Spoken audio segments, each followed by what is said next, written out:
दिया, इन्हीं की पूजा करता हूँ। क्यों, क्या हुआ? वो तेरी खुद ही जब छोटे से बालक हैं तो ये तुम पर क्या कृपा करेंगे? ये तुमको क्या कृपा करेंगे बताओ? तुम्हें धन थोड़ी दे सकते हैं। अरे पूजा करनी है तो भोलेनाथ जी की करो, वो बड़ा दयालु है, बड़ा कृपालु, वो बहुत जल्दी प्रसन्न हो जाते हैं अपने भक्तों पर। तो उसका मित्र बोला अच्छा, बोले हाँ भोले बाबा की पूजा करो। और महाराज उसने खूब भड़का करके और वो चला गया।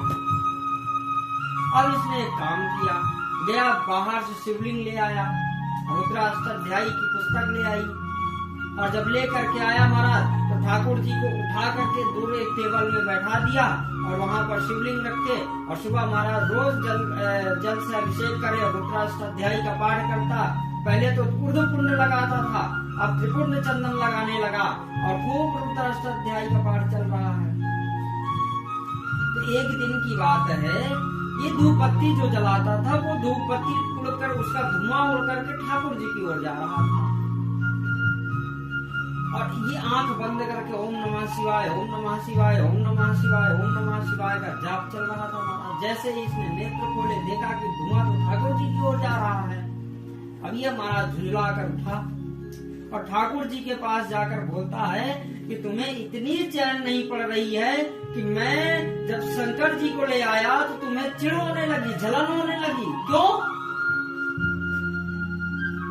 तुमको बर्दाश्त नहीं हो रही किसी और की पूजा? इतने जलते हो तुम कि मैं धूप बत्ती ले आया तो उसको भी खुद ही ले रहे हो। अब तुम टेबल पे भी बैठने के लायक नहीं रह गए, अब मैं तुम्हें अलमारी में बंद कर दूंगा। और जैसे ही ठाकुर जी को उठाने के लिए उसने ठाकुर जी को हाथ लगाया, महाराज ठाकुर जी प्रकट हो गए। क्यों?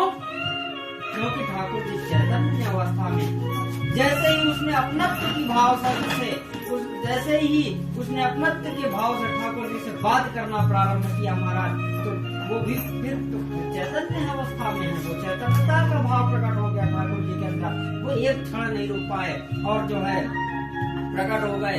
जब उस भक्त ने पूछा कि मैं आज तक आपकी इतनी सेवा करता रहा महाराज, तो कभी हिले डुले भी नहीं, कभी नेत्रों को भी नहीं हिलाया, आज आप प्रकट कैसे हो गए? तो कहता है, भगवान कहते हैं कि भाई देख, अभी तक तू मुझे मूर्ति मान रहा था कि मैं कोई मूर्ति हूँ, किसी धातु का मूर्ति हूँ, तो ये मानकर मेरी पूजा सेवा करता था।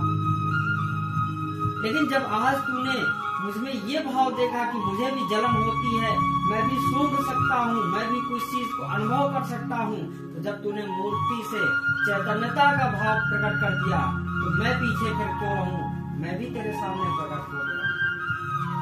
इसलिए भगवान कौन है? चैतन्य है।